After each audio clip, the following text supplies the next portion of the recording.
স্পেসিফিকভাবে হ্যাঁ বা নায়ের পক্ষে আসলে প্রচারণা চালাতে পারে কিনা। ছল চাতুরি চালাকির মাধ্যমে কিন্তু এই প্রচার প্রচারণা এর মধ্যে শুরু হয়ে গেছে, কিন্তু যেটা হওয়ার কথা ছিল যে গণভোট নিয়ে একটা প্রচার প্রচারণা হবে, সেই জায়গাটা কিন্তু অনেকটা দুর্বল হয়েছে। অর্থের বিনিময়ে ধর্মীয় বিষয়কে কেন্দ্র করে এক ধরনের একটা রাজনৈতিক চালানো হচ্ছে।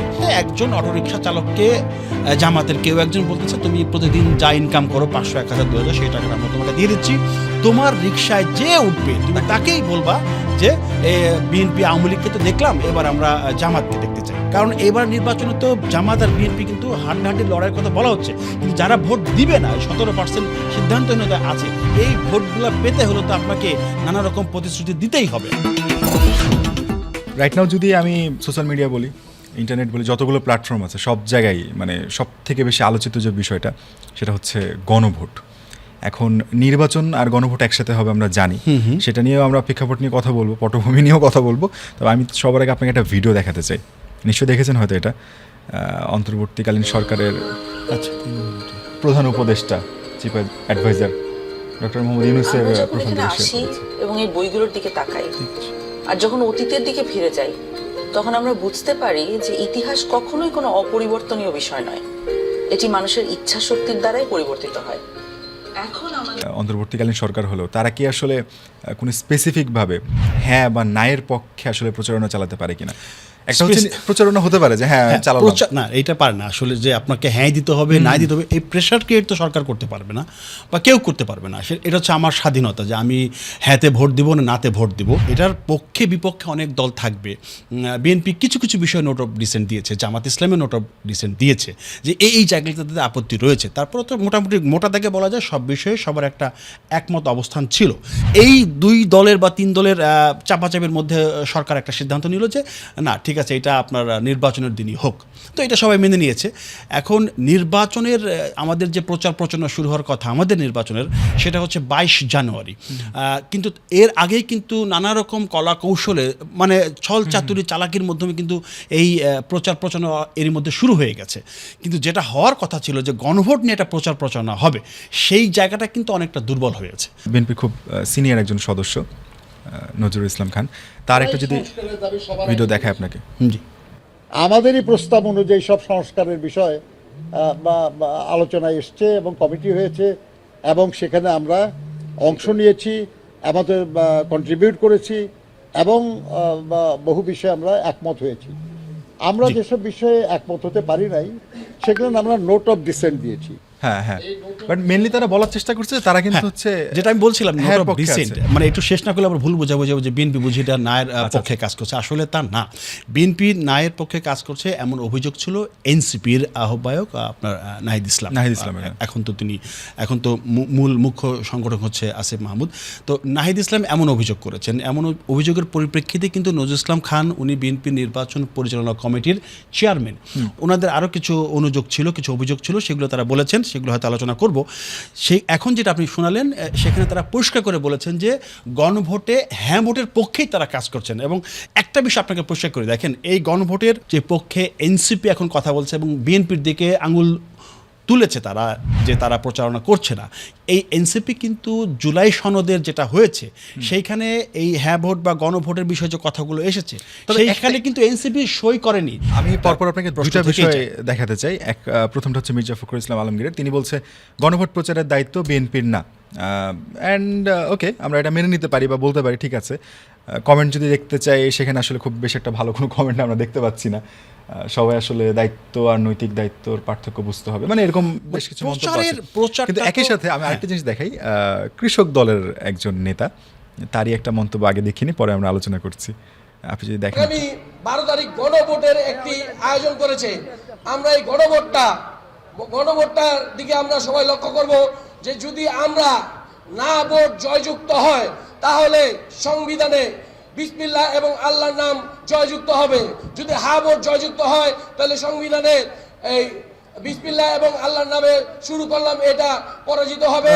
তাহলে উনি বলার চেষ্টা করছে যে না ভোট দিলে বিসমিল্লাহটা আসলে থেকে যাবে আর হা দিলে থাকবে না। তো উনি তো একদিক থেকে আসলে প্রচারণা চালানোর দায়িত্ব না, দেখেন এটা ইনফ্লুয়েন্স করছে। এই কারণে তো এনসিপির নাহিদ ইসলাম এই অভিযোগটা এনেছেন। বিএনপির তৃণমূল পর্যায় থেকে এরকম কিছু কথাবার্তা এসেছে যেটা আপনি দেখালেন, কিন্তু এই সমস্ত কথাবার্তা এখন আপনি বাদ দিতে হবে, কারণ বিএনপির একদম শীর্ষ নেতা মির্জা ফখরুল ইসলাম আলমগীর এবং নজরুল ইসলাম খান কিন্তু পরিষ্কার করে বলেছেন তারা এই গণভোটের পক্ষে, হ্যাঁ ভোটের পক্ষে তারা কাজ করছেন। ফলে এখন আপনি নজরুল ইসলামের বক্তব্য নেবেন, মির্জা ফখরুলের বক্তব্য নেবেন, নাকি তৃণমূলের যে কৃষক দল তার বক্তব্য নেবেন, এটা পরিষ্কার। তবে এখানে কি আসলে আমরা বলতে পারি কিনা একটা সমন্বয়হীনতা আছে কিনা, বা আসলে যেহেতু একটা পুরো রাজনৈতিক দল এবং তাদের প্রত্যেকটা অঙ্গ সংগঠন আসলে তাদের রিফ্লেক্ট করে বা তাদেরকে আসলে উপস্থাপন করে, তো সেই জায়গা থেকে আসলে তৃণমূল পর্যায়ে সমন্বয়হীনতা দেখেন আপনি যেটা বলেছেন এটা কিছুটা হলেও থাকতে পারে। তবে গতকাল যেহেতু একদম পরিষ্কার করা হয়েছে সেই বার্তা হয়তো তৃণমূলে পৌঁছে যাবে, এই বার্তা পৌঁছতে সময় লাগবে না, কিন্তু উনি যেটা বলেছেন সেটা হয়তো গতকালকে আর 2-3 দিন আগে হয়তো বলেছেন, কিন্তু এখন যে বার্তাটা যাচ্ছে মনে হয় না আর সমন্বয়হীনতা থাকবে। এটা স্পষ্টতা হলে ভালো। আসলে আমরা চাই আসলে জিনিসটা খুব ক্লিয়ার কাট হোক বা খুব স্মুথলি যাক। তবে প্রচারণার কথা যেহেতু বলছেন, যেমন এখানে আমরা দেখতে পাচ্ছি একরকম একটা ধর্মীয় বিষয়কে কেন্দ্র করে এক ধরনের একটা রাজনৈতিক চালানো হচ্ছে। এই জিনিসটা সব থেকে বেশি যারা করে থাকে রাজনৈতিক দলগুলোর মধ্যে, বা যারা আসলে সোশ্যাল মিডিয়া এটা বলে থাকে, নেট দুনিয়া এটা নিয়ে আলোচনা হয় যে সবাই আসলে ধর্মকে কেন্দ্র করে রাজনীতি করছে বা করে, জামায়াতের কথা বলছিলাম আর কি। তো তারা আসলে এই যে প্রচারণার যে ব্যাপারটা, এটা নিয়ে সোশ্যাল মিডিয়া স্টিল নাও চলছে এবং তাদেরকে একটা স্পেসিফিক টার্মে ডাকা হয়, বট বাহিনী শব্দটা শুনেছেন মনে হয়, যে তাদের নাকি এরকম কিছু সোশ্যাল মিডিয়া এরকম বাহিনী আছে, বট বাহিনী বলে, তারা নাকি বিভিন্নভাবে কাজ করছে। তবে রিসেন্টলি আরেকটা অভিযোগ এসেছে, আমি আপনাকে একটু দেখাই। আমি গেছিলাম পা ভাঙা অবস্থায় আমি ঘুরতেছি, তো এক ভ্যানে ঘুরতেছি, তো আমার ভ্যানওয়ালা বলতেছে কি যে সবাই তো দেখলাম, এবার একটু জামাতে দেখবো, এরকম কিন্তু অনেকেই বলছে। এবার আমি তো খুবই অবাক হলাম যে একজন ভ্যান চালক আজিজুল বাড়ি হেলাল তো এই এলাকায় অনেক জনপ্রিয়, জামাতে যে প্রার্থী আমি তার নাম জিজ্ঞেস করছি, ভ্যানওয়ালা বলতে পারছে না, প্রার্থী তো কে জানি না, কিন্তু জামাতে। মানে এখানে উনি বলার চেষ্টা করছিলেন যে তারা নাকি এভাবে করে একটা প্রচারণা চালাচ্ছে যেখানে এই প্রান্তিক পর্যায়ে যে নিম্ন আয়ের যে মানুষগুলো রয়েছে তাদেরকে আসলে অর্থের বিনিময়ে এরকম একটা ট্যাগ ছড়ানো বা একটা এজেন্ডা ছড়ানোর মতো প্রচারণা। দেখেন প্রচারণা তো ঠিকই আছে, আপনি সেখানে যখন অর্থের লেনদেন হবে সেটা ঠিক না। এটা কি আমরা বলতে পারি আমি আমার দলের জন্য নানা রকম কথা, নানা রকম কর্ম কৌশল আমি ঠিক করব। ওনারা যেটা বলতে চাচ্ছেন যে আমরা তো আওয়ামী লীগ বিএনপিকে দেখলাম, এবার আমরা জামায়াতকে দেখতে চাই। উনি যেটা বলতেছেন ছাত্রদলের নেতা উনি বলতেছেন যে এরকম ঘটনা, এরকম আরও একজন নেতা ওনার কাছে এসেছেন, ওনাদের সম্ভবত উনি ছাত্রদল করতেন আগে, এইটা বলার পরে উনি সেই গল্পটা শেষের দিকে বলেছেন, আমি শুনেছি এটা পুরোটা। সেখানে একজন অটোরিকশা চালককে জামাতের কেউ একজন বলতেছে তুমি প্রতিদিন যা ইনকাম করো 500, 1000, 2000 সেই টাকাটা আমরা তোমাকে দিয়ে দিচ্ছি, তোমার রিক্সায় যে উঠবে তুমি তাকেই বলবা যে বিএনপি আওয়ামী লীগকে তো দেখলাম, এবার আমরা জামাতকে দেখতে চাই। আমার একটা প্রশ্ন, আপনি কি শুনেছেন এমন রাস্তাঘাটে বলতে শুনেছেন কাউকে? আমি এখন আমার কানে এরকম আসেনি, তবে গণমাধ্যম বা আপনার ওই যে সোশ্যাল মিডিয়া এরকম দেখতে পাচ্ছি। দেখেন জামাত ইসলামকে ভোট দিলে আপনি জান্নাত নিশ্চিত হয়ে যাবে, কনফার্ম হয়ে যাবে। আরেকজন বললেন যে তাহলে হিন্দুদের কি হবে, তারা কি করবে? তো স্বর্গের যিনি আছেন দায়িত্বে তার সাথে এক জামাত ইসলাম নেতা বললেন যে একটা ডিড হয়ে গেছে, চুক্তি হয়ে গেছে, সেই চুক্তির আলোকে তাহলে হিন্দুরাও স্বর্গে যেতে পারবে। আপনাকে মন পাইতে হবে, তো সেই মন পাওয়ার চেষ্টায় বিএনপি বা জামাত তারা তো সেই চেষ্টা চালিয়ে যাবেনি, কারণ এই ভোটই আসলে আপনি লাস্ট একটা জরিপ দেখেছেন কিনা, সেই জরিপে বলা হচ্ছে যে 34.7% ভোট দিবে হচ্ছে বিএনপি, আর 33.6% ভোট পাবে জামাত ইসলামী। 17% ভোট হচ্ছে তারা আসলে সিদ্ধান্তহীনতায় আছেন, তারা কোন দিকে ভোট দিবেন। 7.1 হচ্ছে এনসিপি। দেখেন এনসিপি ফেসবুকে কিন্তু গরম খুব, এনসিপি ব্যাপক প্রচারণা, ব্যাপক সমর্থন, কিন্তু ভোটের মাঠে কিন্তু চিত্র আলাদা বলছে জরিপ অনুযায়ী। আর এই জামাত ইসলামের বিএনপি কিন্তু একেবারে কাছাকাছি, মানে খুব বেশি পার্থক্য নেই, 1 পার্থক্য। তাহলে এই যে 17% ভোট যারা দিবে না, আর 2 ভোট তারা বলছে তারা কাউকে দিবে না, আর 17% সিদ্ধান্ত নিতে পারছে না, তাহলে এই 17% ভোট যেদিকে আসলে হেলবে, যেদিকে আসলে ঝুঁকবে, তারাই তো বিজয়ের শেষ হাসিটা হাসবে। কারণ এবার নির্বাচনে তো জামাত আর বিএনপি কিন্তু হাড্ডাহাড্ডি লড়াইয়ের কথা বলা হচ্ছে, কিন্তু যারা ভোট দিবে না, 17% সিদ্ধান্তহীনতা আছে, এই ভোটগুলো পেতে হলে তো আপনাকে নানা রকম প্রতিশ্রুতি দিতেই হবে। আপনার কথা রেশ ধরে এটা একটু দেখাই, তাহলে দেখলে বুঝতে পারবেন। অনেকে জিজ্ঞেস করে যে আপনি তো আওয়ামী লীগ করতেন, এখন বিএনপিতে কেন আসছেন? এখন তো আওয়ামী লীগের কেউ নাই, আওয়ামী লীগ কিসের মুজিব কোটানোর ঘরে আয়রন করা আছে। যদি কালকে আমলিক আসে আবার আমলিকি যাব। এই যে দেখেন এইটা আপনি এইটা হচ্ছে নির্বাচনের একটা মানে আপনারা বলেন না নির্বাচন উৎসমুখ নির্বাচন, দারুণ একটা নির্বাচন হবে, এইটা এই সহজ সরল মানুষগুলো একদম নিজের স্বীকারোক্তি। এখন কিন্তু অনেকে বলতে চায় না যে আমি তাহলে আওয়ামী লীগের সাথে এটাকে কি জড়িত আসলে ছিলাম। নির্বাচনের অংশ হিসেবে ধরবেন কিনা? এখন তো এটা আপনাকে সেইভাবে ধরতেই হবে তো, আচ্ছা, আপনাকে তা এছাড়া সেটা যদি ধরি, উপায় নাই তো। কিন্তু কিছু কিছু জায়গায় মানে আবার দেখা যাচ্ছে প্রার্থীরা এখানে যেমন হচ্ছে খুব সহজ স্বীকারোক্তি দিয়ে ভোট চাইছে, এটা তো কোনোভাবে হয়তো মেনে নেওয়া গেল, যদি আসলে এখানে অনেক প্রশ্ন চলে আসে। কিন্তু কিছু কিছু জায়গায় আবার ডিরেক্ট এভাবে থ্রেট দেওয়া হচ্ছে যে বিএনপির সই ছাড়া মানে চাকরি হবে না ছেলে পেলের, তারপর হচ্ছে ফ্যামিলি কার্ড নাকি তারা দিবে।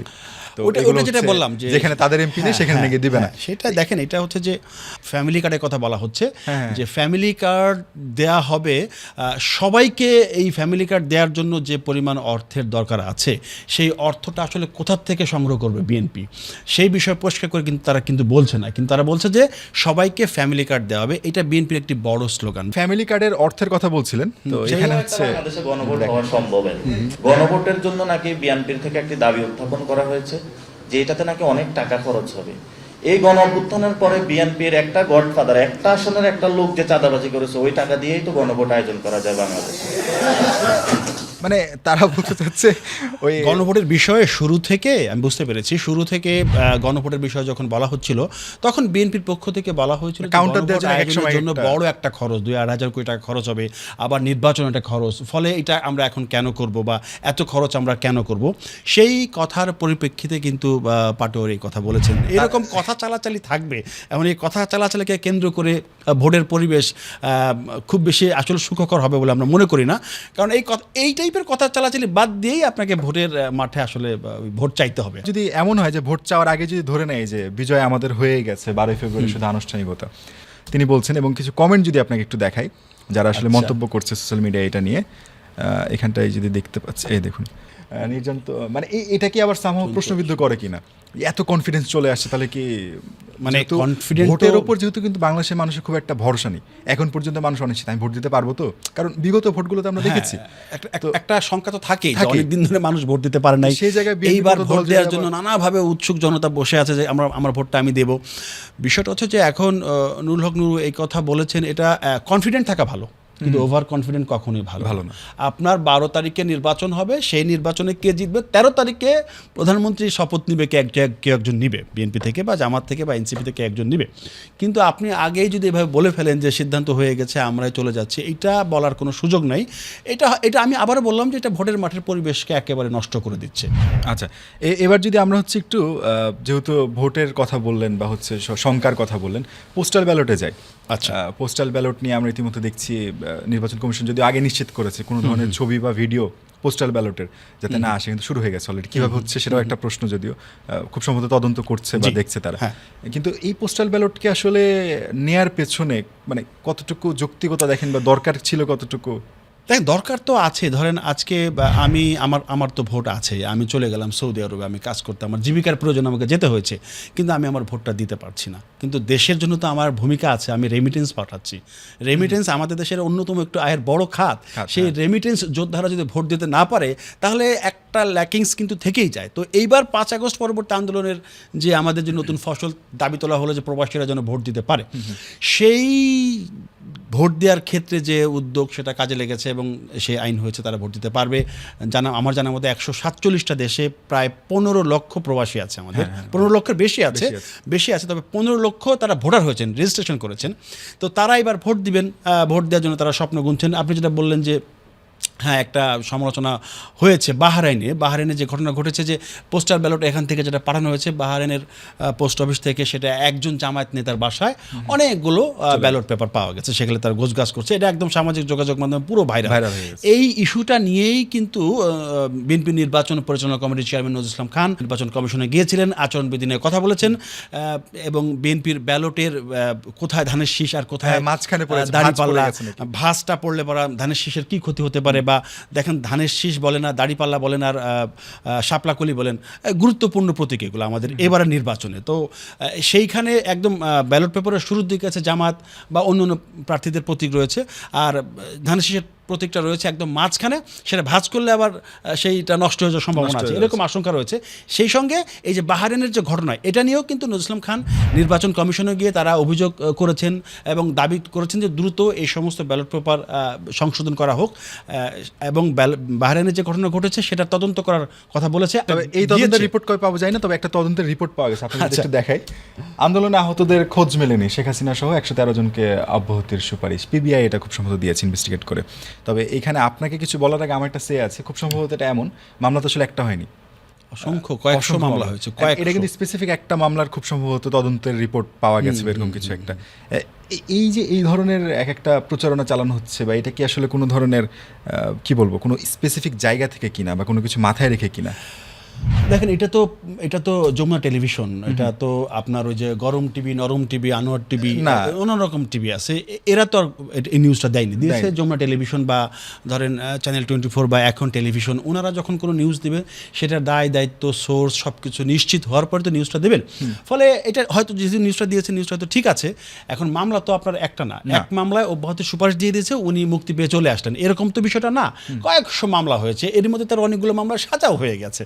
ফলে এই একটা মামলায় পিবিআই যে তদন্ত রিপোর্ট দিয়েছে, অব্যাহতির সুপারিশ করে দিয়েছে, সেটা অনেক সময় এখন পিবিআই যেটা দিয়েছে সেটা হচ্ছে যে ধরেন ইনভেস্টিগেশন অফিসার তার মতো করে সে তদন্ত করে কোর্টে যাবে, পুরো সিদ্ধান্ত হবে কোর্ট, তখন এই কোর্টের এটার উপরে চার্জ গঠিত হবে, মানে চার্জ ফর্ম হবে, এটা হচ্ছে চার্জশিট দিয়েছে, এরপরে চার্জ গঠিত হবে, মানে অভিযোগ দায়ের করা হবে, এরপরে শুনানির জন্য হবে, অনেক ব্যাপার স্যাপার আছে, কোর্ট সাক্ষী শপথের ভিত্তিতে কিন্তু সিদ্ধান্ত দিবে। ফলে উনি একটা পিবিআই যে একটা ইনভেস্টিগেশন দিয়েছে সেটা খুব বেশি গুরুত্বপূর্ণ না, কারণ অনেক মামলা আছে এরকম।